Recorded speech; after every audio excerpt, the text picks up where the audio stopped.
Good evening, ladies and gents. Welcome to Real Talk. Tonight we are going to be discussing Captain Blood, starring Errol Flynn and Basil Rathbone, amongst others. How's it going, my friend? You good? I'm very good. Yeah, I've enjoyed myself a lot over Easter. To be honest, it's a lot of church going. To be honest, and a lot of driving. But yeah, I'm really good. I'm pleased that we've all finally seen Captain Blood, the film that was promised. And I'm looking forward to ripping apart your arguments about why it's not absolutely amazing tonight. How are you? What have you been up to? I've started keto. Uh, is your breath bad? No, No. breath's Like, fine. are you doing just completely no carbs? Yeah, all I'm having Good is lad. I'm sticking with just meat and vegetables and salads. That's it. Yeah, it's a tough diet, isn't it? Because it's just there's so much protein. It is tough. It is really tough. I do miss rice, but at the same time, I don't miss feeling groggy or Yeah, bloated. So it's actually been okay. I've done it a few times for sort of like health reasons and so on, and I enjoy the discipline of a diet, but it does get to a point where it's like you're just sort of like it's more like refueling rather Mm. than enjoying yourself with a nice meal. That's all it is. So like now, if what I'll have like a chicken salad tomorrow, and it'll Yeah. be like all it is just I'm just refueling, and then breakfast will just consist of like avocado and scrambled eggs and stuff, and that's it. Oh, that's quite nice though, isn't it? It is nice, but you do miss your porridge sometimes. I do love porridge. I used to try and get all my carbs in for breakfast. So you've got like learnt this in like Spain where they have like pudding for breakfast Mm, because you got the whole day to sort of get rid of that energy. So it's like why they yeah, have like chocolate, like like pain au chocolat in France and stuff. Really good idea. Get all your sweeties in at the start of the day. Give yourself a bit of a sugar rush. I was trying to do my Muay Thai session today, and oh my god, the energy! Because I haven't had no carbs in my body, it was so tough, like burning, like getting through the session, but I still did it. Doesn't it take like about a week or something before you start burning ketones efficiently? Yeah, I think I need a couple weeks more for my body to get proper used to it. Yeah, like it's meant to be This is why I tried. It's meant to be exceptional for your mental health. Mm. Like that, it like if you are someone who's I mean I don't, but if you do suffer with things like anxiety and stuff, like ketosis is meant to be a really good way of dealing with that. I don't know why. It's not medical advice, but nothing wrong with controlling your diet. It's weird though, when you have your first meal after a while when you're doing the keto, it's so strange. My body fit. I don't know. It's hard to explain. My body notices straight away.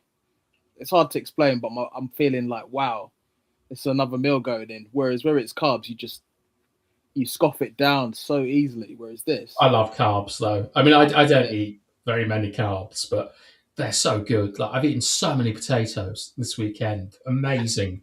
Uh, isn't it? What were we doing before the potato was in Europe?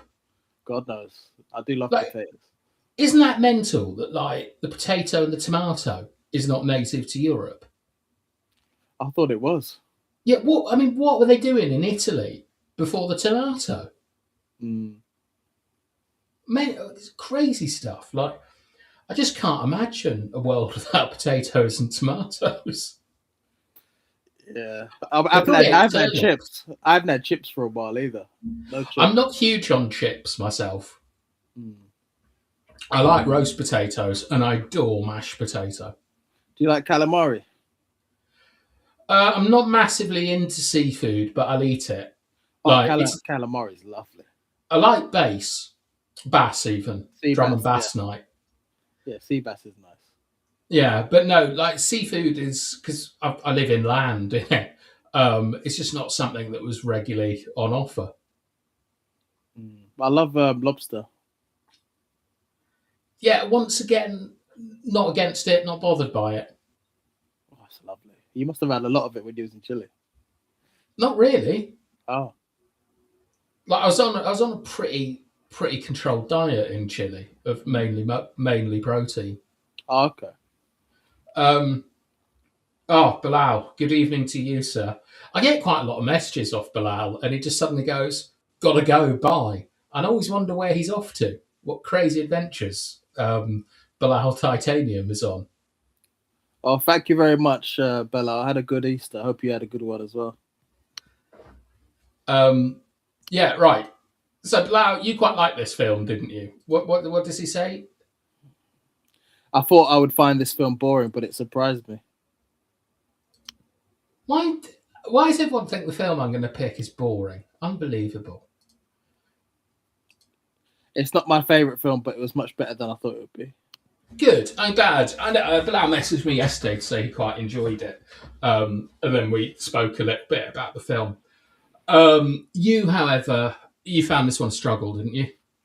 Yeah, definitely. The only positives I loved, because he gets enslaved at the beginning, and then the one he's getting sold to has a daughter, and she Niece. doesn't. Is it a niece? Yeah, Well, it's the she niece. doesn't. Oh, she does him a couple of favors. Firstly, like getting him a job with her uncle and stuff, and I like the chemistry between them two. That's a Well, positive. you know they went on to make 9 other films with each other, and were one Yeah, of the biggest. Like, yeah, they so do.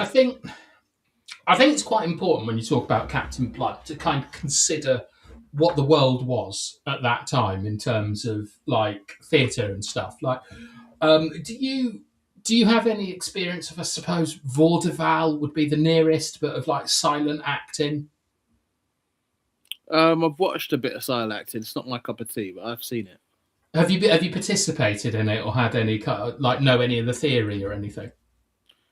I've done a little bit of it again, but no, I didn't enjoy it. Particularly enjoy it. Yeah. Okay. Well, I'm not a film historian, so take all of this with a massive pinch of salt. But to my understanding, um, like one of the first sort of big sort of talkies was something called the Count of Monte Cristo, which came out before this. I've actually seen that film, and I didn't enjoy it that much because I'm a huge fan of the book. Um, but in this kind of era of Hollywood before Captain Blood, it's just transitioning from silent films to talking films. Um, and when you consider like a silent film, um, it's the actor, all they're really trying to do is convey one emotion, I think. Right? Yeah. Okay, so and it's incredibly like prescriptive in some ways. Like you look at I don't know, I've never asked you if you've seen people like Charlie Chaplin, Buster Keaton, Laurel and Hardy. Yeah, I've Uh, seen all that. Yeah, I've seen things like that. Not watched it properly, but I've seen yeah, clips. but right, so it's really sort of orchestrated, isn't it? Like it's very mechanical. I mean, it's exceptional execution, but it's staged, it's rehearsed, it's blocked, like, and it's like it's not subtle, is it at all? There's only kind of one interpretation you're getting from what they're doing. Yeah, Mm, you'd say that's a fair reading of it. yeah, So, who do you think was the biggest silent movies star? I'm not sure. Yeah, no one knows his name anymore. It's Douglas Fairchild. He was the Oh, biggest star in the world, like massive. And when we go from the transition between silent films to talking films, some really cool stuff happens because now think about it. Like as an actor, all you can really do. Please don't let me speak for you, but all you can really do, right, is make choices in terms of how you react and how you say stuff. Yeah. mm-hmm. So before these, in silent films, there wasn't any choice about how you delivered a line and also not really how you reacted to a line because it just had to have everyone watching had to have the same interpretation. So it's all dramatic, over the top stuff. But when you get to these kind of films, you're finally getting like the stuff that I like about talking films is that it's up to you to interpret how someone has taken that line, how that line's been delivered, if there's any ambiguity, and so on. Right? Would you think that's all a fair kind of summary of things so far? Yeah, yeah.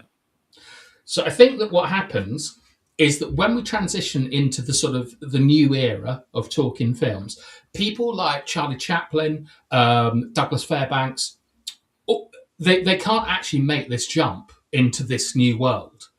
And in comes Captain Blood, and it completely rewrites the rules of everything. Like you might know you might never have heard of Douglas Fairchilds, but tell me that you didn't know who Errol Flynn was before this film. Yeah. Good one, Tyrone. A good one, Bilal. I've no idea. I imagine it's blood, as in blood of my blood. But yeah, so Errol Flynn comes in. That girl, Amelia de Halliand. Let me check her name. Olivia de Havilland. Wow, I can't believe she only died quite recently in 2020. That's mad. 104 she was. Wow. She was 104. Yeah, wow. And she ended up in quite a long and stormy relationship with Errol Flynn. I've heard about a lot of dodgy things with him, but we won't go into it. Oh, I think he was a rampant womanizing alcoholic. Like there used to be a lot of rumors he was gay, and then I think it came out that he was like one of the sort of like the original bad boys of Hollywood. But we'll get in. We'll talk about him a bit later. But did you see his performance in this film? I think that's got to be the first ever movie star performance. It's not even acting, is it? It's just him being him. Yeah, it's just being himself. He had a lot of charisma. Very handsome guy. Weird haircut, though. You got to agree. Yeah. Putting me off a lot, that haircut. But I was wondering. That's why you might like him, because I thought he might have had a similar haircut to you. Good one. My hair is in total collapse at the moment. I think genuinely, like it's going to be gone within a year. Don't behave. No way. I think so. I think it's just suddenly gone Alan Shearer on me. Really? Yeah. Like I'd say genuinely, it feels like within 4 months or something. But don't worry, we've got technology to sort that out. Yeah, but I think you going through the pain of a transplant, I don't think it's worth it. I think you should just shave it off like Rich. I'd actually like to do wigs, to be honest, because I'd like to experiment, because my hair is very disobedient and always has been. It's like very sort of curly and things. And like in Judge Jeffries in this film with his lawyer's wig on when he sent in that's kind of what my hair looks like if I let it grow long. So I wouldn't mind to sort of just get a collection of wigs for like David Ginola hair and sort of try it out for a bit. Yeah, just do that. Yeah, no issues with that. I think that it just must be really fun to pop on a new hairstyle. I think I shaved my head maybe 2 or 3 years ago. It actually suited me. I didn't even care. It was really good. I've had like a grade 3 for like 90% of my adult life. Like hair's not good for me.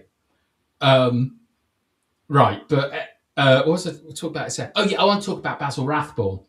I think he's a name that should be known more by the British public. I think he's one of our finest like exports to Hollywood. And him, Olivia, and Errol Flynn were all launched by this film, but it wasn't just them, Tyrone. Do you know who the director is? I can't remember his name. Do you know what else he's directed? I'm not sure. Can you name one very, very famous old film? I can't remember. Casablanca. Okay. So, and have you seen Casablanca? No. All right, it's good, but you must be aware that it's one of the most famous films of all time. I've definitely heard of it. Yeah, he directed that, and the composer Also, basically, this film, the sort of score and the music, is the first time that anyone's done a score for a film like this. So it really, it really kind of just changed how films were made, consumed, and how they were sort of like the style and the tone of them. It's one of the most, in my opinion, and I don't actually know a huge amount about 1930s Hollywood, but in my opinion, you can have no understanding of modern film without having watched Captain Blood. So, congratulations, both of you have a modern understanding of film now. You're welcome. I really do struggle with black and white films. I know they were back in the day, and there's a reason why it's black and white, but I struggle with it a lot. Really? Just like in general? Always have done. Because I remember my granddad used to watch all these films and stuff in the house. And he'd be watching them and stuff, and he'd be And they were telling crap, me weren't they? they weren't crap, but he'd be saying, "Oh, look at you! This is a good actor. She's a good actress," and I'd be trying to get into it, and I just thought, "Oh no." I think all of us have had that because, like the younger generation might not know, but like BBC Two appeared to be in black and white up until like the mid 90s. Mm. And occasionally you'd see a film in black and white that was amazing on the telly, but about 90% of them were really low quality westerns from what I remember. Yeah, he used to watch a lot of westerns. I thought, no, I'm not watching this. Yeah, it took me a long time to get into westerns, to be honest. I really like them now. Do you want to? Should we deal with Bilal's aside about Manchester United, so I could check the Napoli score? Hold on. Yeah, I've got no complaints about the acting. For me, it's Olivia de Havilland. Like for me, she is the one that kind of I was really impressed with in this film. I tell you what I really liked about it was how, with her acting, it feels very modern to me. Yes. It feels like a very modern character as well. Like, because it's not an archetype that I thought existed before the 2000s, a white liberal woman thinking she was doing good for society and then getting told off. Well, I don't know. I was just surprised that she had like this sympathy for the slaves. I was like, wow. Yeah, but did you not think it was quite interesting how I thought it was such a good point when she buys Captain Blood and then expects him to be pleased about that. Yeah, it's like, oh, you need to learn a lesson in gratitude, she said. I was like, all right. Yeah, but he's just like, why on earth would I be pleased that another person owns me? But then that was the only thing that made me laugh when he's about to fight Basil. He says, "Put my property back on the ship." I started cracking up. That was good. Yeah, that was that was really funny. To be honest, It was funny. The other thing is, right? Did you think like there's a fight at the end, and they've got some weird reverend character who's just running around smacking people on the head and then delivering Bible quotes? Did you think that was kind of like the first ever action one-liners? I don't know. To be fair, I've got to be completely honest with you. I was just looking at the clock thinking, God, when is it finished? Really? You weren't like, the scale of it didn't impress you at all? Like the ships and the battle and stuff, you weren't like, fucking hell, how have they done this? Not really. I'll be honest, not really. Nah, I mean, it was miniatures that they used. I thought it would have been, because I remember the opening scene. You could see the set. You could see when he's about to knock for his house. You could tell it's lost like this really cheap fake set. And I know they were working with what they had back in the day. But I was like, I think that's so unfair. I think the opening scene is electric. I genuinely, because I watched this, told Bilal this last night, I think this is the first film I watched after I broke my leg when I would have been about 14, 15. You broke your leg? I didn't know you had a leg break. It's the only bad injury I've ever had. Broke my leg and my ankle. Oh my God. Yeah, but I mean, I was young, so it just fixed. It's not really an issue. Yeah, but you say that, but I mean, what would have happened if that hadn't happened? Nothing. You had a long time not playing, didn't you? Yeah, but I mean, it's just what happens, isn't it? You get a leg break, you're out for 4 months. It's over the summer holidays, I think. Only 4 months. Might have been 5 months, actually. It was. I mean, it felt like the end of the world, obviously, but it was a bad break. But not here to talk about my leg break. What I'm here to talk about is that the first film I watched after my leg break, stuck on the settee, very upset, was Captain Blood, and and can you imagine that? You're like, oh my god, there's this crap black and white film on, and I'm now, I can't move, I can't do anything. And then that first scene, I remember it. I couldn't believe what I was seeing.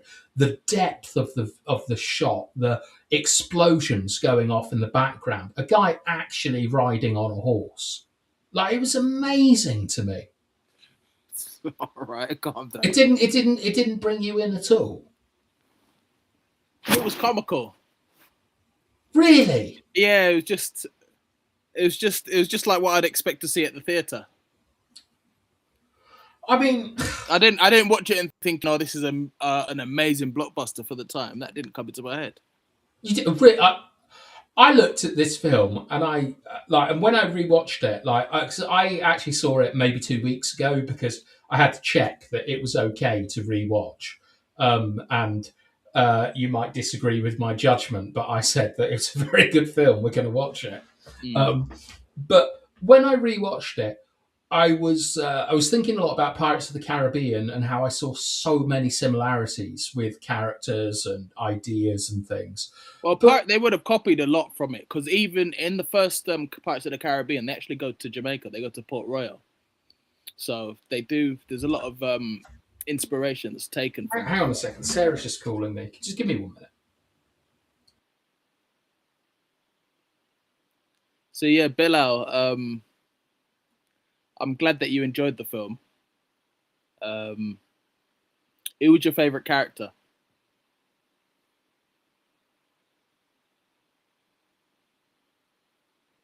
And yeah, big up Sarah.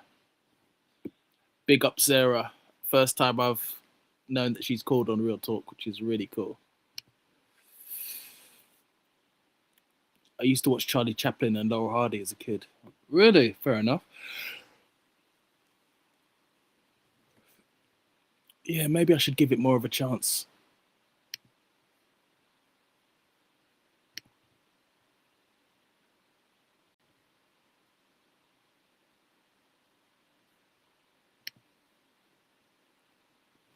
Yeah, I think this film, for someone who hasn't watched it, favorite character Jeremy. Yeah, cool. For me, it's not like I'm never going to criticize the acting in this. I think the acting in the film is really, really good. I just think it's a product of its time, and yeah, it was probably a real struggle for me to kind of get through it. I think 2 hours is a very, very long time. But yeah, the story was pretty good. Fucking hell. Sorry about that. A dead bird in the house. Oh God. As in a flying one, not like a lady. Oh. You got a cat? No. Oh. I'm thinking we're looking after someone's dog. And I'm a bit worried I'm going to be continually called to deal with whatever the hell it's up to. So forgive me for that. What was going on? We were just talking about the characters. Bilal was saying that his favourite character, and it was Jeremy. Right, and I mean, for me, I'm just going to check his name. My favourite character is the guy who comes in towards the end. Basil. What's his name? No, not Basil. Is it Willoughby? Willoughby. Okay. So Willoughby is the old man who is kidnapped with Arabella. Okay. He's the one that reveals that the king has died and there's a new one and stuff. Interesting. I just think he's really. I just thought his performance really impressive to me. One thing I was saying to Bilal was I can't fault the story and the premise, the fact that it's just this doctor who ends up getting sent away and enslaved and has to find his way out of it. I think there's a really good story there. I reckon it would be a great remake. That's what I was saying to him. Like, Mm. I would definitely be open to watching it again, but as a more modern picture, I think it would be great. He'd need to suffer more, in my view. I mean, obviously, I think that there's some quite good depictions of the brutality of slavery, especially where that guy is basically tied up, like whipped, starved, and whatever the expression is for where they don't let you drink water. Mm. So I think that that's all quite. It's all quite. I imagine that that was really powerful at the time. Do you know what I mean? Like in terms of you wouldn't have kind of seen that brutality, savagery on screen before like that. Mm. So obviously that would need to be, you'd need to see blood now, wouldn't you, for stuff like that? But my issue with the story as a whole is I don't think Captain Blood is challenged enough. I think everything's pretty easy for him all the Mm. way through it. And I agree with you. I love the way he starts off as a doctor in Ireland, then he becomes a slave, and then he ends up essentially as king. But Yeah. it's a very kind of it feels like a sort of Greek myth in that sense, um, of this sort of uh, a demigod being guided by sort of divine right to ascend and sort out the problems of the world. I just think that basically from the moment that they just nick the boat, it's kind of just like almost like the greatest hits of what Captain Blood can do. He's amazing at tactical planning. He's an amazing sword fighter. He's very witty and loquacious. He turns into like one of the best military commanders of all time. They just storm a couple of ships, and now he's the governor. I don't think that there's enough of a character arc within him for you to say the story is great. And I know that that is an absolutely massive diss on the film, and it is. But this is where films start. So if you're remaking Captain Blood, I feel it's going to be a completely different thing now. But that's probably why I found it quite boring, because even the fight with Basil, he beats him so easily. You know what I mean? There's no challenge. Yeah. There's no. What there is there's no element of danger in it at all. And that's I think why I think actually that's why I quite enjoy it so much.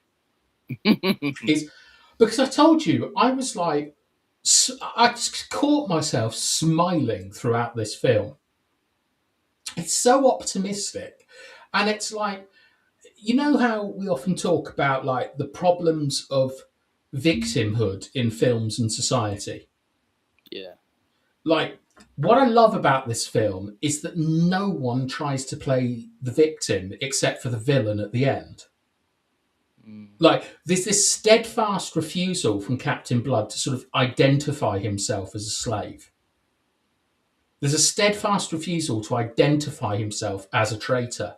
Like one scene which I looked for, but I couldn't find it. That I think is I'm so surprised that you didn't think it was amazing. Was the where he goes to see Judge Jeffries? Where they're all lined up and they have to say innocent or guilty.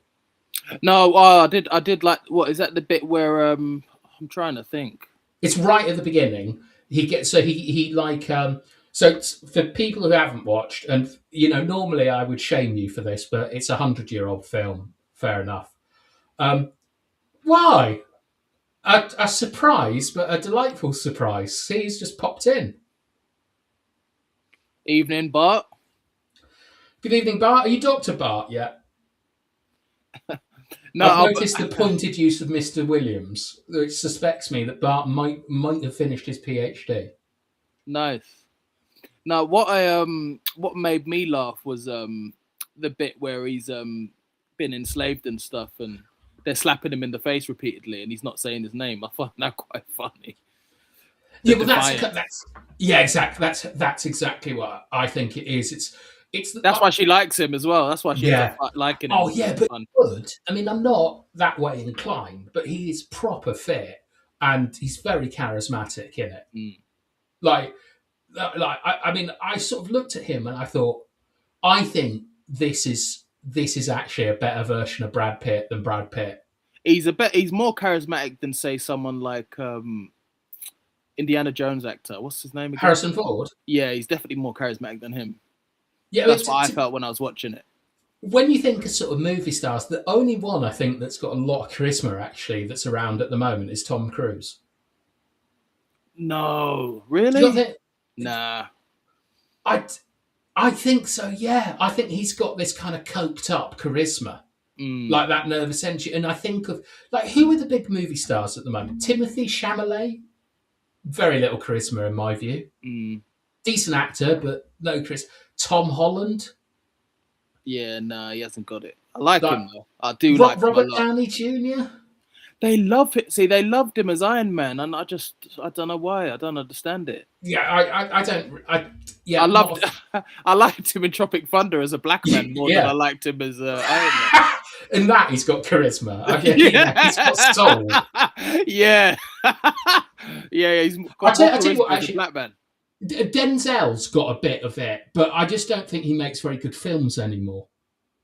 I think maybe now, but over the years, he's been the most charismatic for me, Denzel Washington. Yeah, I mean, I think like you obviously have to bring up Training Day, which is absolutely amazing. That's a great film, isn't it?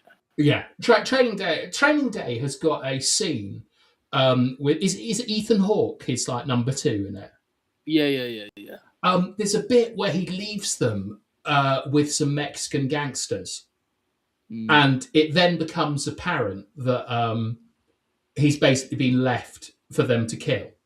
And it's the only scene that I think I've seen that is written better in terms of escalating tension is in Glorious Bastards with Hans Lander and the Jews under the floorboards. Whenever people bring up Training Day, I always think of that scene. And I know like Denzel Washington is like amazing in that film, but the absolute genius of that film to me is that scene, and unfortunately he's not in it. But he's also very good in what's that one where he works at a B&Q, but he's also a kind of assassin. The Equalizer. Yeah, I really like The Equalizer. I liked him in The Book of Eli. I thought that was amazing. Not for me. That's the one post-apocalyptic future, blind girl, and no, he's blind, and there's a sort of. Is there a Braille copy of the Bible? Is that the Book of Eli? Yeah. Yeah. No, not so much for me. Yeah. You know what? Yeah. Right? There's a film that's not on our list. There's a couple of films not on our list that I'd love you to watch. Mm-hmm. I'd love you to watch Made in Britain with Tim Roth. I haven't seen it. Yeah, I'd love you to watch that, and I'd love you to watch The Firm with Gary Oldman, about the football hooligans. No, I think I've seen The Firm. That's amazing, isn't it? His performance is electric in that. I mean, I wish that neither of us had seen The Craze, because I genuinely think that Tom Hardy. I genuinely think that's the best acting I think I've ever seen. He's an amazing actor. Oh, he's brilliant. He was good in it. I found that film quite sad, actually. It's interesting because are you sad because the girl dies, or because like what makes you sad about it? I was familiar with the girl that was with one of the Crays, Frances. Yeah. I was familiar with her, and I thought the way they depicted it was tough for me to watch. Yeah, she's really fit as well. Yeah, and she was good. She played the role. Yeah. Someone who's Australian with an Aussie accent to come in and do that accent so spot on. I was like, wow, that's world-class acting. She does the American accent really well as well. I saw her in something called American Gods, which is a book I liked, and the TV show is pretty shit, to be honest. But she was like the zombie character in that. And Amelia Browning, I think her name might be Emily Browning. Emily Browning, yeah. Yeah, I'm just surprised that she hasn't sort of gone on to do a bit more. A lot of politics in it in Hollywood, I suppose. For me, she'd be up there with all of them. It seems pretty easy to be an Australian in Hollywood. Like, Margot Robbie, Thor. Is it Legend? Is the film called Legend with Tom Hardy? Legend, it's called, yeah. Yeah, it's really... but, I mean, to be honest, Bilal, you will work out if you like it or not if you go onto YouTube and look up the bar fight scene. Like, it's because he plays both of the Krays in very, very different ways, and like you'll get a flavour of if you It like it took or not. me it took me a long time to watch it because I thought, God, man, another Cray film. But when I finally gave it a chance, I thought, wow, I should have seen this ages ago. It's really good. Yeah, I sort of obviously because of the sort of like the mental illness part of it, I was also a little bit like I don't know if I can be bothered seeing this. And then I went and watched it, and I was like, "This is fucking amazing! Yeah. Like, this is so cool." Yes, sorry for that. Bilal told me off because he asked me to watch. Do you remember that film everyone has been asking us to watch called Angel Heart? No. It's a voodoo film. I watched it. It's all right. It's. I can understand why people really like it. I wouldn't. I'd give it a 6 out of 10. Um, Okay. you can watch it. Like Bilal's requested that you watch it as well. I think All right, I'll you might watch it. like it more than me. I'd say it's somewhere in between the Skeleton Key and the Rainbow and the Serpent in Okay. terms of like quality. I think it's better than Rainbow and the Serpent. I don't think it's as good as Skeleton Key. Oh, 1987. Wow. It's got Robert De Niro in it. All right, I'll give it a watch. It's all right. Like it's I'm not gonna, obviously I'm not going to spoil it. It's got a very strong first half, and then I always think this about horror though. I feel it goes down a little bit in the second half. Brownie McGee's in it. Wow. Who's Brownie McGee? A black man I've never heard of. Looking forward to it. Okay.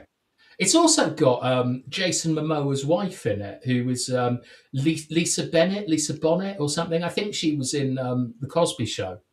Lisa Bonet, she's 58 now. So yeah. Yeah, she's 17 in this film, and some pretty explicit nudity from a very young woman in it, which made me a bit uncomfortable. She's still looking good though, 58. Yeah, she's pretty fit in it as well. But yeah, I'd recommend it. But let's talk about 100-year-old women.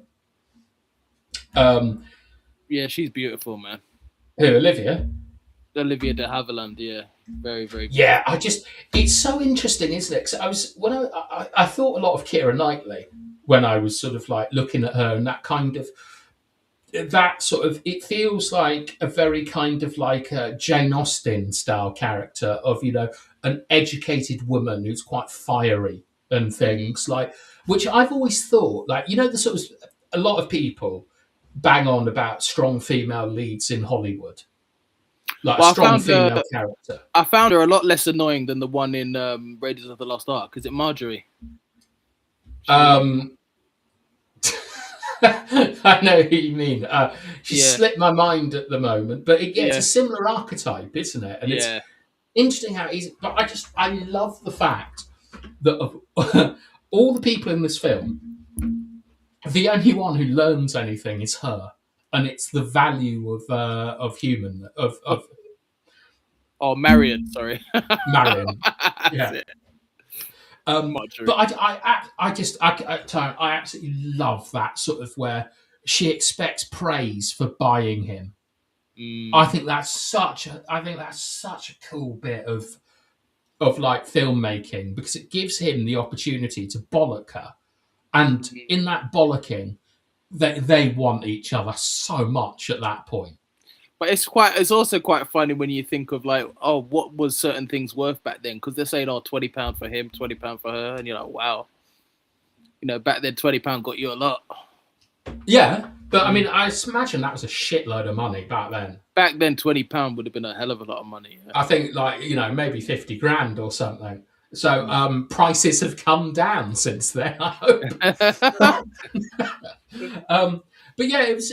I mean, the other thing is that if they were to remake it, I'd be very, very surprised if they sort of kept it true to the fact that originally in places like the Caribbean, the slavery was mainly British and Irish. Before they found out that West Africans were much more suited to things like malaria and stuff like that. It's a very sad part of history, but it was, when I was watching it, I actually went and checked up on this, about the sort of slavery aspects. I was a bit worried that this might also be like whitewashing. I found it quite interesting, like learning about Errol Flynn's life, like growing up in Australia, coming to England, going to a boarding school in Barnes. Oh, that was really interesting. Did he go to Like, Barnes? there was like a boarding school back then in Barnes that he attended, and it's crazy who ends up in London, isn't it? I always think it's incredible. Arnold Schwarzenegger was in London for like a couple of years. But I think Russell Crowe was talking about Errol Flynn on the Joe Rogan show years ago, and he was saying, because Joe Rogan didn't realize he was Australian, and he was like, and they were just talking about how many Australians like make it into Hollywood. It's quite a few of them do really well. Yeah, loads do. I suppose it's like I don't know why actually. I suppose it's they don't really have a film industry in Australia, do they? Mm. Like, and a lot of their films I suspect, would be for the Asian market as well. You know, like Singapore and China and stuff like that. So, like, to get anywhere, they've got to go to America because it's either that or Neighbours. I couldn't believe he was from Tasmania. I was like, wow. Well, I just like it's. I think it's really cool that we've now all seen Errol Flynn, because, but you know, when you talk about the actors, there's two that I have always been fascinated by. One is Errol Flynn, one is Laurence Olivier. And I'm looking for a Laurence Olivier film we can watch, but to be honest, I think I'm just going to at some point make us watch his version of Hamlet, which I know you're not going to argue about, I would suspect. Probably not. No. But it is great seeing someone with real star power in Errol Flynn. Like, no, he's got it. He has got the charisma. He's a brilliant actor. You can see that clear. He really reminds me of Richard Gere, to be honest.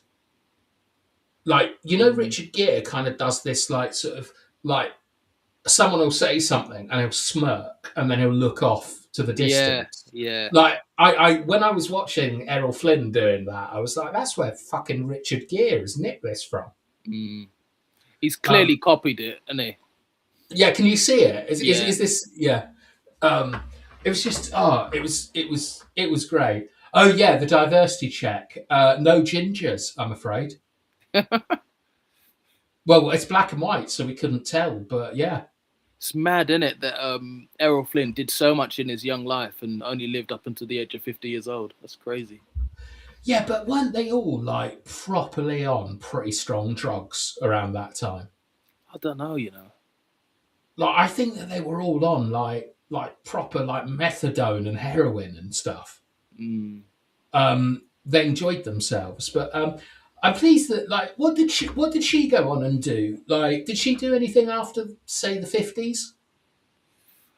I'm not sure, but I know she had a long career in Hollywood.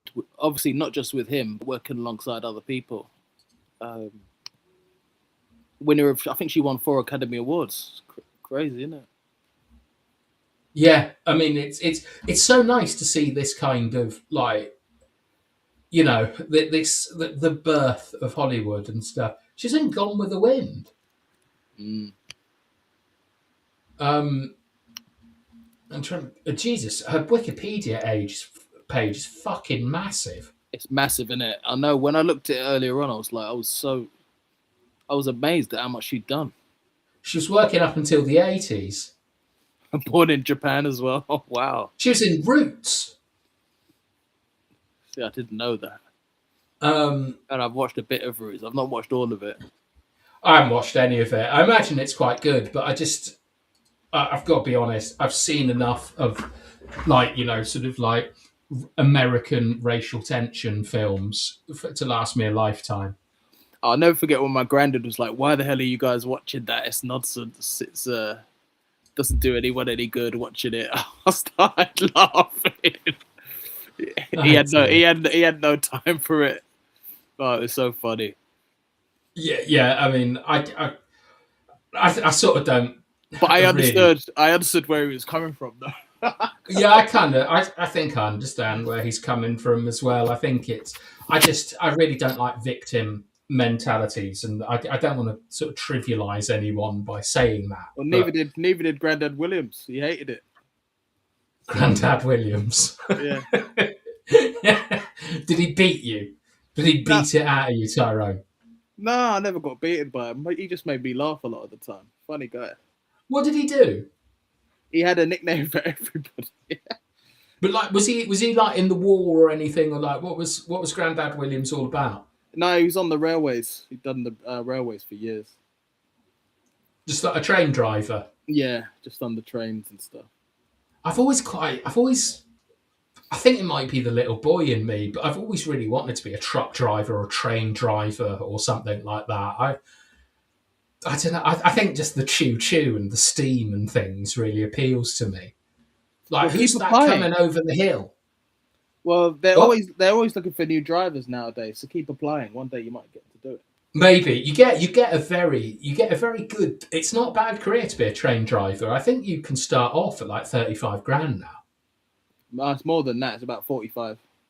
What, like, When really? you're training, they give you 45 grand. And then once you've completed the training over 6 months, it jumps up from 45 to 75. For just driving the train? Yeah. That's not bad, is it? But I mean, to be honest, if you work in this there's no point working in this bloody country, if you ask me, Tyrone, or bloody income tax. But I've got someone. He always because he's a train driver himself. He always gets the latest jobs first and sends them to me to apply. So if you want me to send them over to you, I'll do it. No, I'm very happy in my career. I just if I won the lottery or something, I've always thought I'd like to be a bus driver. Okay. Because in Corby one day, none of the buses ran, and it was because all the bus drivers were in a lottery consortium, and they won.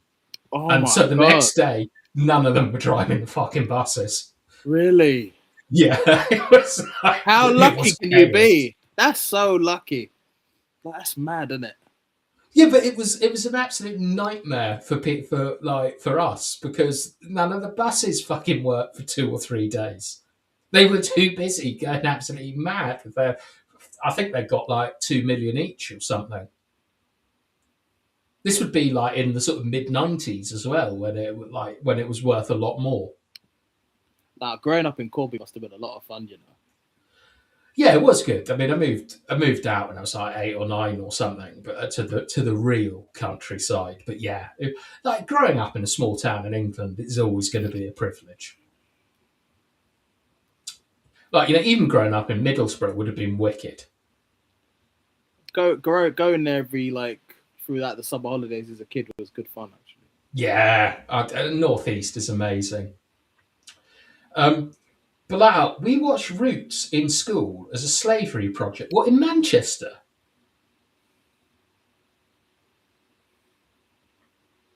The Atlantic slave trade is an important part of history. It is. I once again, I don't want to upset anyone, but I think it's very overstated, the Atlantic slave trade, in regards to all the other slave trades, which were equally as horrible. Like, they're all bad, and I think a lot of people think that there's only one. Like, no one ever talks about the Korean slave trade, do they? No. But it's not the only every civilization. The first thing that is ever traded was slaves. Like, it's always been a part of human civilization. It's absolutely bloody horrible. Obviously, it's rubbish, but the Romans did it, the Greeks did it, everyone did it. What we should focus on is who ended it, which is us boys. The British ended slavery. After they made enough money out of us. Well, actually, do you know something that's a bit mad? Is up until, I think, 2015, we were still paying reparations for ending slavery as a tax.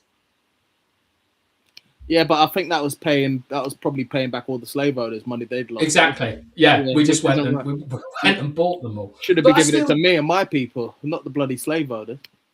Well, but no one ever talks about, like, my great grandmother came from a village in Ireland that apparently got raided by Barbary pirates, and they nicked the whole village and took them to like Algeria or Morocco or somewhere. Wow.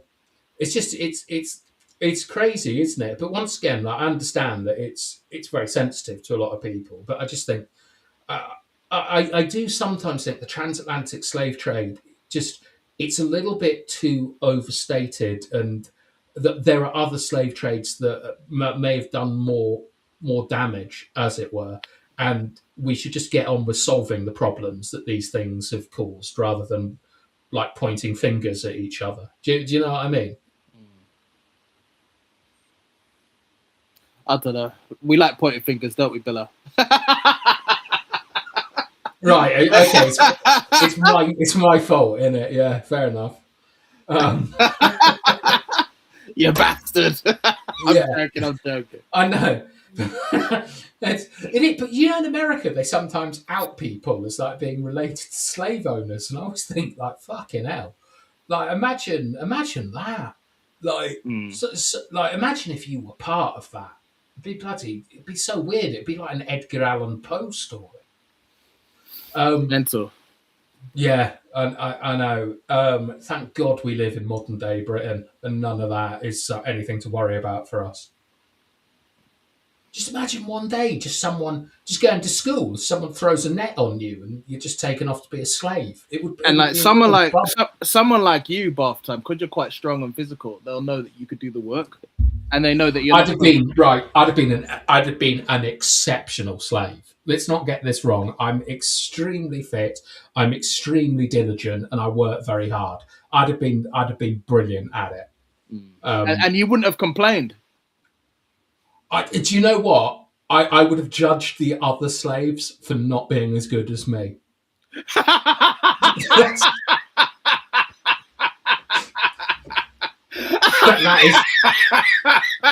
Oh, that killed me. I know that, and do you know what? I've often thought the same. Like, if I was like a Nazi or a communist or something like that, I'd be exactly the same. I'd just be competing with the people around me, judging them. Well, that's great. You got to know yourself. Yeah. Oh wow. I'd be on time 99% of the time. You know, everything would be planned out. It would. Well, no. If there was a scenario, you'd be the reason I'd be getting beaten, because it'd be like, oh, Darius has been there only 2 weeks. You've been there a month. Why is he pulling more cotton than you? And I'd get a good beating because of you. Yeah, but like, I would also inspire you, and I'd say, look, lads. Yeah. We've got the opportunity to be the best slaves that we can be. Yeah. All right. Do you want to be a bad slave or a good slave? Because I want to be the best. All right. We're a team. Let's all pull together. Yeah. And on that other plantation, they're laughing at us. Yeah. They think we're rubbish. Right? I didn't think tonight that I would end up role playing as a super competitive slave. Oh my god, it's hilarious. I did see a film once with it was Ian McKellen, and he was playing Napoleon, and it was, you know, like Napoleon got exiled to, I think it was either Elba or Corsica, I can't remember which one. And basically, this film is about him running the post office as efficiently as possible as Napoleon. And I think that kind of, I think I'd do something similar in those situations. It's this relentless desire to be efficient, the best, and everyone has to know about it. Yeah, Captain Blood. Well, there was something I wanted to ask you, which is, what did you think to the scale of the film in terms of both the special effects and like kind of like the scope of the story, which we touched on a bit earlier? It was okay. Like I said earlier on, it didn't really grip me. What do you think it is that didn't? Why didn't it grip you? Because you seem to like appreciate the acting and definitely the story. Like you like on paper, you like the story.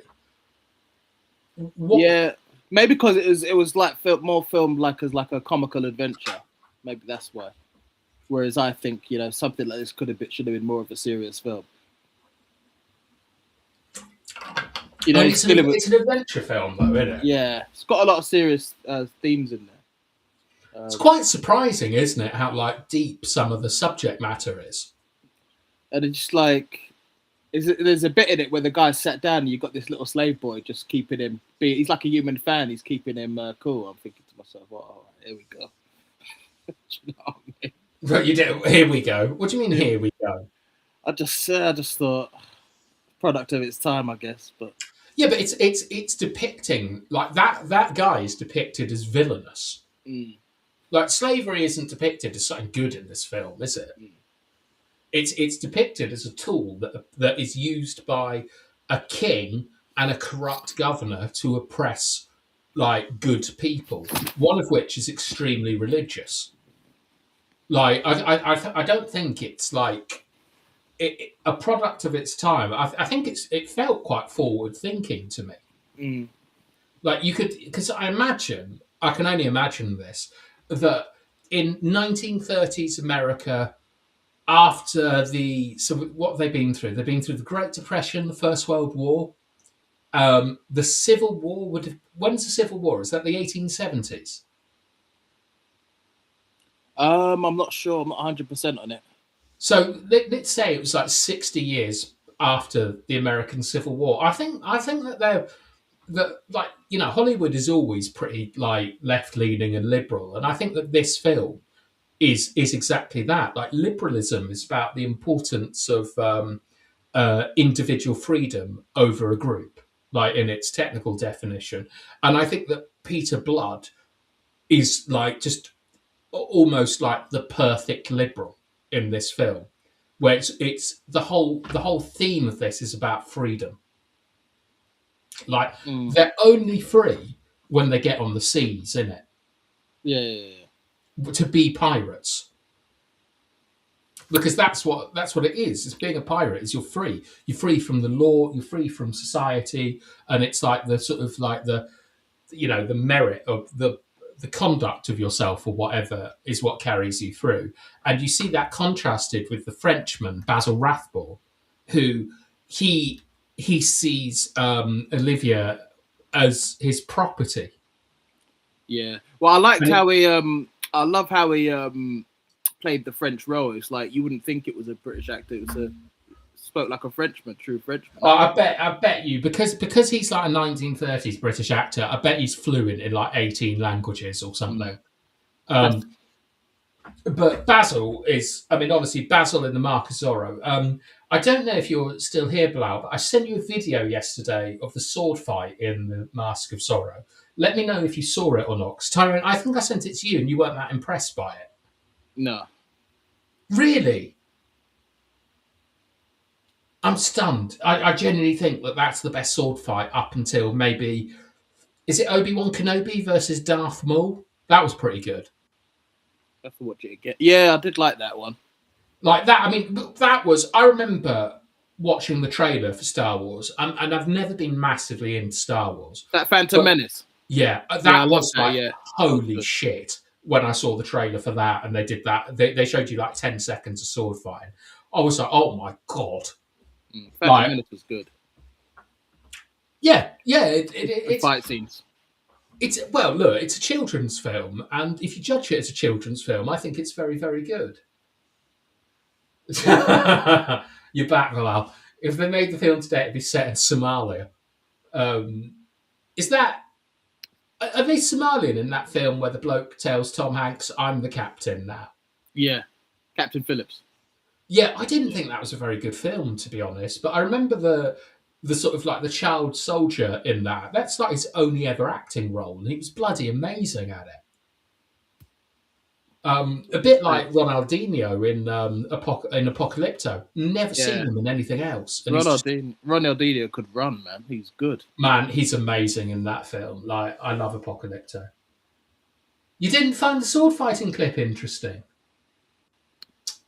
Ah. It's not just me. I've got a playlist somewhere of the best fights in movie history. And the most realistic fight in movie history is one of the most boring fights you'll ever see. Oh, what, Bruce Lee and Chuck Norris? No, no, it's in Roman Polanski's 1973 version of Macbeth, and it's them having a sword fight, and they just don't. They basically just wrestle instead of using swords, and it's meant to be the most accurate depiction of a sword fight ever. Like because the swords weren't sharp; they were blunt.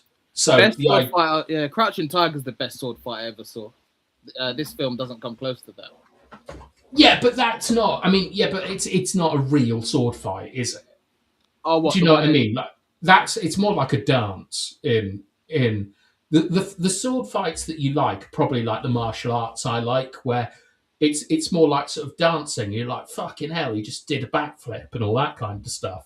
No, but they're using real martial arts moves as well, incorporated into the fight. So Yeah, but they're on fucking wires spinning about, Tyrone. not in the fight, they're not. Not in the What in Crouching Tiger, Hidden Dragon? that fight when they go to Michelle Yeoh's dojo. That's all. Oh, That's that okay, that one. I thought you were talking about the one in the pub all. No, where she's like running up the banisters and things. no, not that one. Yeah, it's. I mean, I look. Film is always going to be like elevated realism, isn't it? Mm. Like because if you were to, because life is actually pretty mundane and boring. So like I mean, one of the most realistic fights I've ever seen is in Bridget Jones's Diary, where they're just like trying to kick each other and running away and stuff. Um, like like Rocky is probably the least realistic depiction of a boxing match you will ever see. I think the best fighting I've seen on screen is probably The Firm with Gary Oldman. It's hard to watch, but at the same time, gripping. I think it's My Boy from the Raid for me. You know, the guy is just in it for the love of the game. Oh yeah, he's good. Yeah, That's amazing. Ronaldinho Mark II. Yeah. That little Ronald. There's a Netflix documentary coming out about Ronaldinho soon. Is there? Yeah, like when I say really soon, this week. I'm gonna love watching that because I watched the Neymar one and the Neymar one was really interesting. So the Ronaldinho one will be epic. So I never warmed to Neymar myself. Well, you could see because his dad's his manager, and you can see he must have been a nightmare to deal with. Neymar, big ego. Yeah, Bit spoiled. Yeah, it's just a child is what I see. But for me, it's always been the fact that when you watch clips of like someone say like Maradona, you see him playing on a crap pitch, getting hacked down all the time. He doesn't need the referee to help him. Never. And that's I always feel with Neymar is the ref is the ref needs to help him because he's just diving and all this kind of stuff. I think there was one World Cup I was watching him and I saw him screaming at the ref, abusing the ref. I thought, I don't like that. Well, I mean, there's a famous clip of Rooney screaming at the ref, and then he just goes off and hits that absolute like thunder bastard against Newcastle. But it's Neymar never warmed to. Ronaldinho is like one of my first football loves. Well, Rooney had an interview. Sorry. Sorry, no, go on. Well, my first football love will always be R9. But Ronaldinho was like the first player that I think I would tune in to watch. Like I'd go to watch a football game to see him. You know, like I'd put Barcelona on because Ronaldinho was going to do something that no one had ever seen before. Well, I remember the Champions League games I was watching. It was mainly Barcelona and Chelsea games. I didn't even care that United weren't in it as much. I was just watching Ronaldinho. I thought, wow, I wish we'd got him. You know. Yeah, and it's weird, isn't it? Because you only got like maybe 3 years of brilliance out of him. Do you know what I mean? Like when he went to was it AC Milan he went to after Barca? Yeah. It was just you'd get glimpses of it then, but it was never. Neymar was brilliant. Where would you put if you put in modern times, Bilal? I understand that your football knowledge starts in 2010. I think you've said a few times. If you put Messi and Ronaldo on one tier that's separate to everyone else, is Neymar to you? Is he, say, on the same tier as a Salah, a Hazard, Yaya Toure? Where does he kind of come outside of Ronaldo and Messi for you? And you as well, Tyrone. I put Gareth Bale above Salah just for what he could do with the ball at pace. It was I, unbelievable to watch. my most unpopular football opinion that I was never allowed to express on the Man United agenda was that I think Bale was better than Giggs. I don't like admitting it, but I can't argue. Maybe. Yeah, Maybe. you just I'm think, not going to say think he is, but maybe. Yeah, I mean, I my greatest like kind of heartbreak for United is that Gareth Bale he 1,000,000,000% should have been a number 7 right winger for Manchester United. He didn't want to play for United. It should have happened. Right, Breakout, R9, Roberto Carlos, Cristiano, Zizou made me fall in love with football. Yeah, no, I mean, I think that's true. I mean, it's not going to be fucking Robbie Savage, is it? That's going to make you fall in love with football. But where's Neymar come, like in amongst those kind of players to you? Because there was that big. Did you see that debate where Rooney said he didn't think it was a top player? You know what, right? I loved it when Rooney was in an interview and they were saying who was better than you when you was 18, and no one was really. He actually admitted he thought he was the best in the world at that age when he was 18. I thought, yeah, you're probably right. I think there's only been 2 players better than Rooney at 18: Pele and Michael Owen. Like Michael Owen at 17 or 18 is it's unbelievable. He got back-to-back golden boots at 17 and 18 in the Premier League. He peaked early. Yeah, obviously Rooney's. I think Rooney was a better player than him overall and everything. But I do think people don't realise just how insane Michael Owen was. Because I would have been like 12 or something when he was doing all his stuff. And he was like, he would have been at the same school, he'd have been in the 6th form and I'd have been, He was like, unbelievable. it was, I just couldn't believe what you were seeing. I thought back then Emil Heskey was good at 19 when he was at Leicester. I actually think Emil Heskey is a lot better than people say. I used to think that it's Emil Heskey is when people talk about when Shearer and Owen talk about their favourite partners, they never ever bring up Owen or Rooney or whatever. It's always Heskey. People loved playing with Heskey. He's a great player. I think, like looking at him as a midfielder, he's exactly the sort of striker that you want. Big, fast. You can give him he can run in behind. He can hold the ball up. Oh, it'd be. He was unselfish, Heskey. Yeah, he should have. I also think that he should have probably modelled his game a bit more on Henry. Like he was left-footed, wasn't he, Heskey? No, he wasn't. He was right-footed. Was he right-footed? Well, I think he should have played like in that kind of channel that Henry used to play in. I don't know if he was that good. I don't think he was good enough. Well, he was fast enough, and he had a powerful shot, and he was strong enough. Like, obviously, he's not going to reach the levels of Thierry Henry, who is, you can make an argument he's the best player that we've seen in England. I think one of the best strikers I saw up close was Torres when he first come, but he didn't do it for long enough. Yeah, when he first came to England, he was really good, but he didn't do it for long enough. Yeah, I agree. He was like a rapier. I've never seen someone that fast. Fencing. He was so fast. I couldn't believe how fast he was. Yeah, what he used to do to Vidic, man. Like, he was the only player who had the hoodoo on. He only done it once to Vidic, though. I did it a couple of times to Vidic. Didn't always score, but he's like. I mean, it's like. Do you remember an Arsenal player called Senderos? Yeah, ponderous. Yeah, I think Drogba absolutely finished his career in one match. Well, he finished Carragher as well, but Carragher doesn't like to talk about it. What, Drogba finished Carragher? He did it all the time. He always destroyed it in games. Always. I mean, I've got to be honest, one of my other unpopular opinions is to think Jamie Carragher is the best pundit on television. I have to grudgingly now say I really like Jamie Carragher because I hated him for years. I prefer Neville. I think Carragher's just got more knowledge, and he's also got like a desire to learn about football. He loves it. Do you know what I mean? Henry's a really good pundit. Henry is really good at letting you into the mind of like an elite player. Like, I don't think that he's great at kind of. I don't think that when he talks about defenders or midfielders, he's very good. But when he talks about a striker or something, he's also one of the best around. And obviously, Mika Richards, Brain of Britain. Love listening to Mika Richards' takes on football.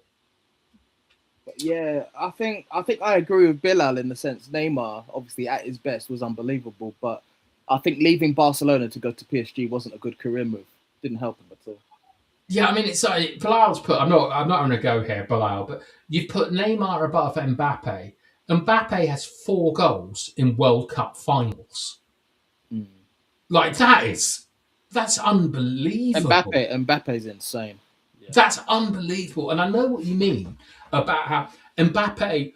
It kind of feels that he only turns up at World Cups. We don't really see him a lot in the Champions League. He's definitely not done well at Madrid. Like, in fact, like Fat Fran was telling me over the weekend that like a lot of the Madrid papers and TV channels are now really starting to turn on Neymar. Oh, Mbappe, you mean? On Mbappe, yeah. But But I'd love him in England. Imagine if he come to the Prem. Please come to the Prem. he turned down Arsenal. Well, Arsenal turned him down. I'd love him to come to the Premier League. It'd be electric. Do you think so? It'd be good. I think the Premier League would suit him more actually, because It's if he went for if he went in a counter-attacking team in the Prem, that kind of football would West Ham. suit him better. That would suit him more. Maybe, but it's just I look at a lot of these players like Vinny Jr. and I don't know if they're built for Premier League football. I don't know. Vinny's Like, quite big. Vinny's quite strong. No, it's more about like the consistency, the fact that you have to be at your physical peak all the time. That every team, it's like look at Wolves. Wolves would cause any team in the Champions League problems at the moment. Like, I'm not saying that they're going to beat Real Madrid, but Real Madrid are going to feel it when they wake up the next day. And Yeah. you know, I've lived in Spain. I've watched a lot of Spanish football. Half these teams don't play with any intensity at all. Like, and it's like they're playing a different type of football and stuff. And like, if I was like, let me think, someone like Saka, who another controversial opinion, I think Saka is highly overrated, and I don't So think do I. I think he's lost a lot of what I think he's really lost like 20-30% of his game in the last 2 years. He just seems slower to me. He's had a lot of hammy injuries. Yeah, I don't know what it is, but he just doesn't seem to be able to burst past a man or separate. And I remember looking at someone. You look at someone like Antoine Semenyo at Man City, and you think, ooh, look how he just goes past a man or he makes it happen. You think Saka doesn't do anything like that. But I think Saka could play for Real Madrid, Barcelona, Bayern Munich, PSG, and look absolutely amazing. I don't know, man, because I've seen that Michael Olise at Bayern. I don't think Saka's as good as that. Michael Olise, like in my opinion, is a top in the top 5 players in world football at the moment. Yeah, I like him a lot, man. I still can't believe that we didn't get. Do you remember when he was like going to be Ineos's marquee signing? That he was the player they wanted the most, and instead we got who did we get? Did we get Anthony or something? I can't remember how it lines up. We should have got Olise instead of Anthony, but I'm disappointed because I thought Anthony would be better than what he was. I was excited about him coming in. Hard to think he could have been worse than what. I mean, to be fair to the boy, he scored 4 or 5 goals. He started really well. First games. Oh, hang on, Bilal's got a challenge for us. What do you guys think of the challenge I'm planning? I want to watch film from all 48 countries who have qualified for the World Cup. It's a shame Jamaica didn't qualify. You could have watched Shotters. I thought you were going to say that one with Peter Andre, where he goes to Jamaica. Oh, Jamaican. Yeah. I think that's actually quite an interesting idea, Bilal. I'm going through the countries and thinking that when you get past the big ones, like how would you choose what film it is you're going to watch? So, like for example, Holland are in the World Cup. I haven't seen a lot of Dutch films. Like, are you just going to look for best Dutch film, or are you going to look for like what? How are you going to do that? It's interesting, man. Yeah, like let's look what he said about the football. overall, Neymar better than Mbappe. Well, he's definitely more skillful. Like, I mean, it's very difficult to come up with players that are more skillful than Neymar. Um, Scoring wise, it's just I just don't think that Neymar impacts games the same way that Mbappe does. I think that Mbappe is more consistent. I think he works more for the team, and Neymar feels. I sometimes feel this way about Bellingham, where it's like Neymar expects everyone else to kind of work for him, to give him the platform. And unless you score a shitload of goals, I don't think you can ask that of your teammates. He's overrated, I think, Bellingham. I don't think he's rubbish, but he's not as good as he thinks he is.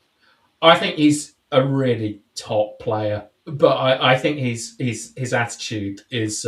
He strikes me as very American, Bellingham, in the way he kind of treats sport and stuff. I think that He um, does. He acts like Michael Jordan.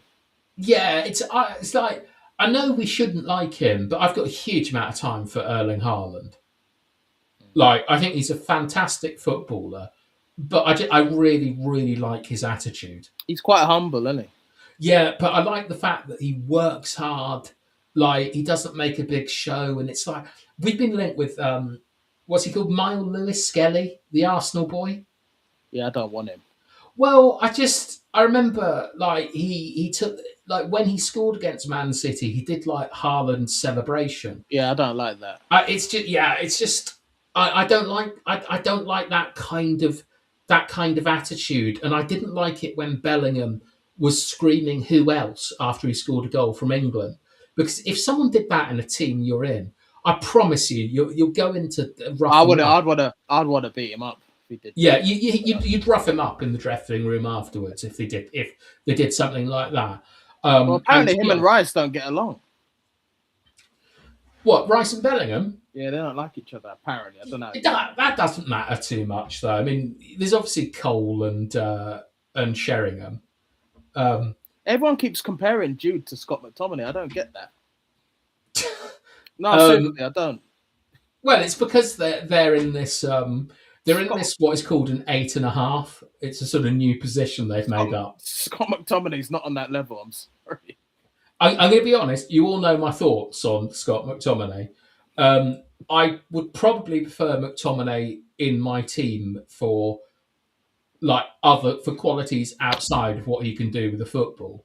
But there's no debate in terms of ability that Jude Bellingham is levels above Scott McTominay in what he can do with the football.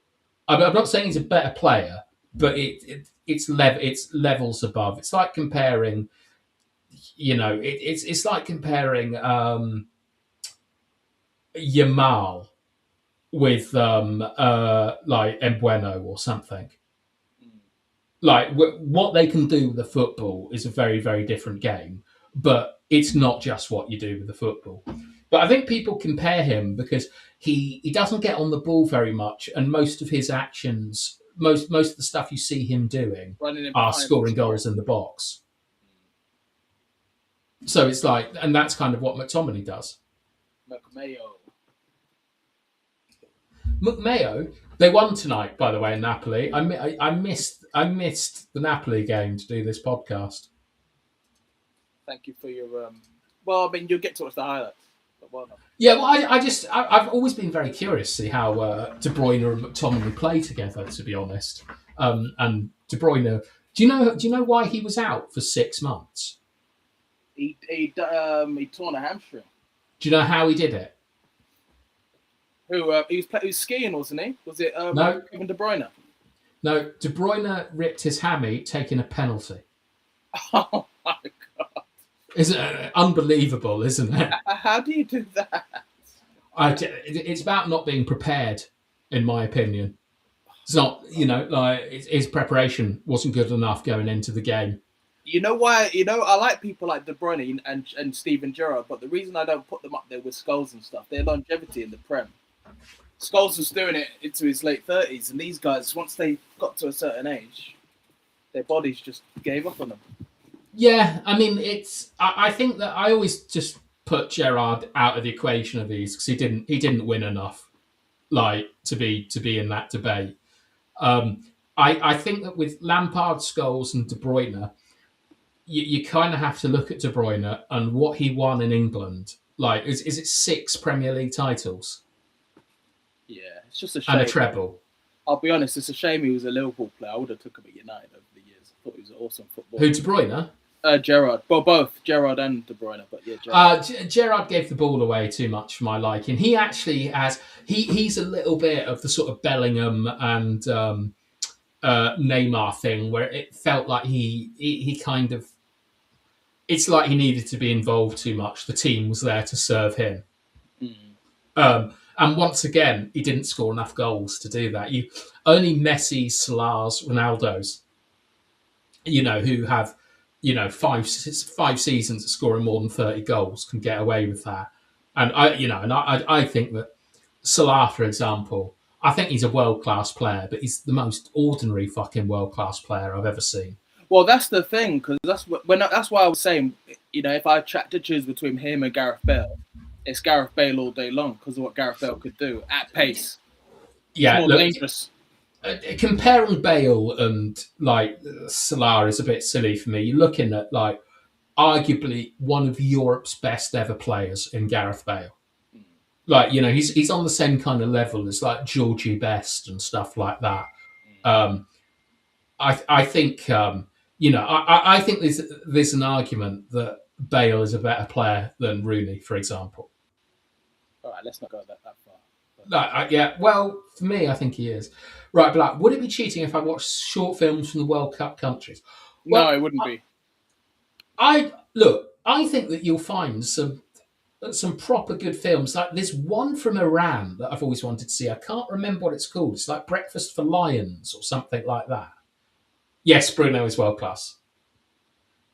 If you're picking a World 11 today, Bilal, Bruno gets the number 10. There's no number 10 better than him at the moment. Bruno. And we felt so cool because me and Tyrone, we did a space with Rich where we were asked about if what we thought about Bruno, and both of us came out and gave a homily on Bruno about how good he was. And Bruno's been absolutely on it since that space, and we look so cool now, Tyrone. But look, Argentina's got some wicked films. Brazil, man. Bilal, have you seen what's our film, Tyrone? City of God. Yeah, City of God. Yeah, it's a good film. City of God is the Gareth Bale of Latin American films. It's if you haven't seen that film, please, if there's one thing you do this week, watch City of God. It's, top 5, top 10 films ever. It's definitely in my top 15. Great film. Yeah, top 15, not top 10. No, because I've seen too many good films. Yeah, I'm trying to think. What film do you want to do next week? Do you want to do Passion of the Christ, or do you want to do that one you told me about earlier? It was gonna be the Passion of the Christ or Prince of Egypt. So you can choose either one of them. I'll go for Passion of the Christ, to be honest, because I think you've talked about the depiction of the devil in it, and I find Mel Gibson fascinating. Not approving of him. It's a bit like Kanye, where I think his art is absolutely incredible. He's amazing. This film, I'll be honest with you, it's an incredible film. Not easy to watch, obviously, but it's quite torture porn, I've heard. Oh my god, it's a brilliant film in terms of how it was made, and yeah, the depiction of the devil is one of the scariest depictions I've ever seen. Yeah, I'm all right with watching The Passion of the Christ. I just I think because I had to go to the Easter Virgil and things over the weekend, although it's called Easter Vigil, but I called it Virgil van Dijk because it was fucking dire. So an hour and a half, man. God, he's finished. What, Van Dijk? Yeah, he's finished now. I tell you, what all this shows is everyone used to rinse Maguire for being too slow to play in a high line. Virgil van Dijk's problem is that Liverpool don't put enough pressure on the ball anymore. And you now see how difficult it is to defend in the Premier League if you don't have people working for you. Virgil van Dijk is still a very, very good centre-back. He's not as good as he was 2 years ago or whatever. But it's that the composition of the team is what is killing him. And you should look at our players, and when we judge our players badly, like you've got to have your teammates getting pressure on the ball and helping you out, or you're going to look like a dickhead in the Premier League. Oh, that's what a lot of the time why I used to like. I used to get on at McTominay because he'd be in the midfield and he wouldn't be doing very much. He would be putting no pressure on the ball, and then when the centre backs did have the ball, he'd be hiding. So stuff like that. I used to get on at him all the time, but nobody used to listen. Do you think you were right? Oh, of course I was. But what we never realised was at the time we were also being a bit unfair on him because McTominay's not like a midfielder that should be in a 2. He is a number 8 that gets in behind and scores goals. He was being misused extremely well. He was being misused though, wasn't he? By a lot. Not really. I don't know, because it's like Busquets, I think, would have been a world-class 10 for every single team. Rodri, like the goals that Rodri can score, you think he's been wasted at number 6. All the best number 6s would be a number 10 for any other team. Like the real top quality ones. Like look at Rice. Rice should be like Bellingham or McTominay, just getting in the box and twatting stuff. But he's got to play deep. Because no one else can do it. Nah, Bilal, next film's going to be Passion of the Christ, not Prince of Egypt. Rio better than Van Dijk. I mean, yeah. Of course he Bilal, is. yeah. I mean, one of my other seriously unpopular opinions is I think Terry is the best central defender that I've seen in England. Oh, well, nah, he's not. He's good. Levels above anyone else I've ever seen. Yapstam when he came. I know he wasn't there. Well, I tell you what, he's the one that gets the closest to Terry for me. It's just the problem is that we're so spoiled as United fans because we saw like 13 league titles. Are you telling me Gary Pallister? He's better than Gary Pallister was really good, you know. I know, but he's a bit too early for me. Gary Pallister was good. Who else? Tony Adams at Arsenal.